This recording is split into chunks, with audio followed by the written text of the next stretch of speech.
Fox 11 investigates tonight the high price being paid to keep drugs off of our streets.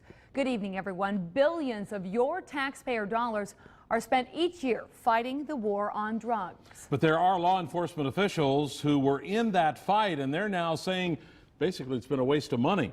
Fox 11's Mark Leland investigates this evening the cost and what some are calling an unusual approach to confronting the problem. This is a terrible problem in our society, and we can't arrest our way out of it. Now I'm here where we've seen the damage that's been done by this 40-year-old failed policy. Enforcement alone is not going to solve the drug problem. Taxpayers across the country pay an estimated $41 billion every year to get drugs off the streets and lock up drug dealers. Close to home, the Brown County Sheriff's Department spends more than $2 million.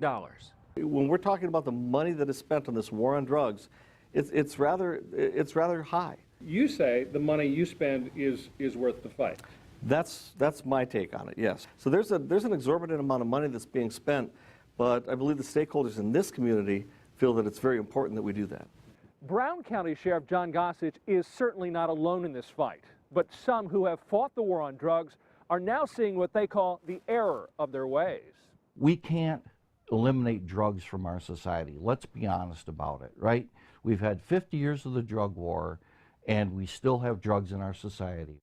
Making it illegal hasn't done anything. Lance Buchholz was in law enforcement for 26 years, the last 10 as sheriff in Green Lake County.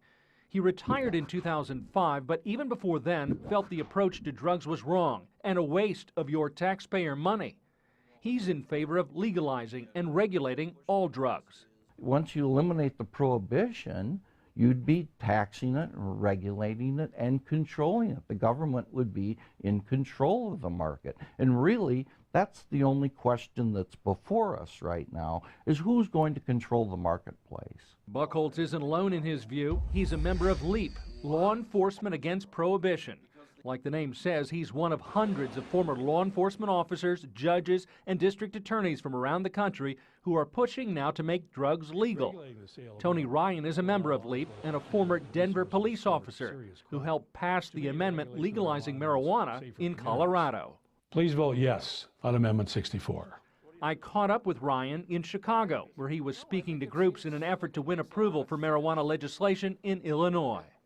What do you say to the critics, though, who say legalizing drugs would create more crime, would create more violence on the streets? Well, first of all, you have to say that it's not just going to be an open do whatever the hell you want, pardon my language, but it's legalizing so that we can then, as we do with alcohol and tobacco, regulate and control. Right now it's just illegal, and our only option is to arrest people.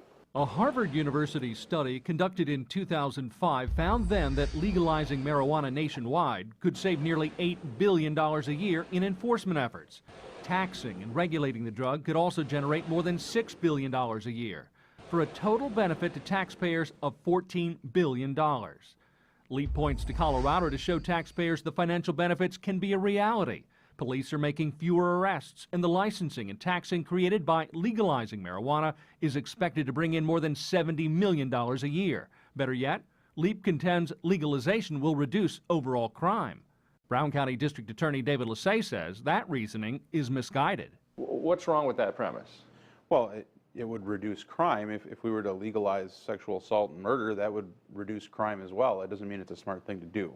Lessay says most crimes, like property crimes and violent crimes, have a link to drugs. I'm not necessarily sure that it would actually reduce the overall number of crimes to legalize drugs. There are other problems that are associated with drugs, and those crimes would increase if more people are able to freely use.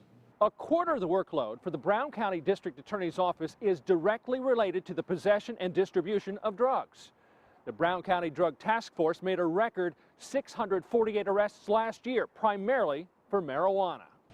Law enforcement, though, has eased off over the years when it comes to marijuana. Dane County has a policy not to charge for personal use possession cases of less than 25 grams. In Brown County, there is no set policy. Our law enforcement officials understand that if someone has a very small amount of personal use marijuana, that doesn't necessarily need to be referred over here for criminal charges. if that doesn't happen in the context of some other crime. Wisconsin is seeing greater public acceptance of marijuana. 50% of registered voters in Wisconsin favor making it legal. That according to the most recent Marquette Law School poll. Bolstered by the poll results, Wisconsin State Representative Melissa Sargent last month introduced legislation to legalize marijuana for recreational use. Wisconsin isn't likely to pass the measure, but it is now one of 16 states with pending legislation.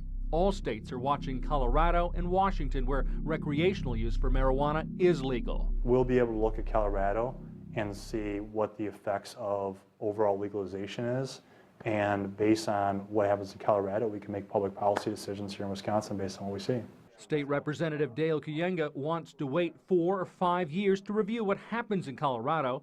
LEAP and its members will be watching too. It'll cause us to take a harder look at all the rest of the drugs and how we deal with those. So we can hopefully have a policy that works and helps people. For Fox 11 Investigates, I'm Mark Leland.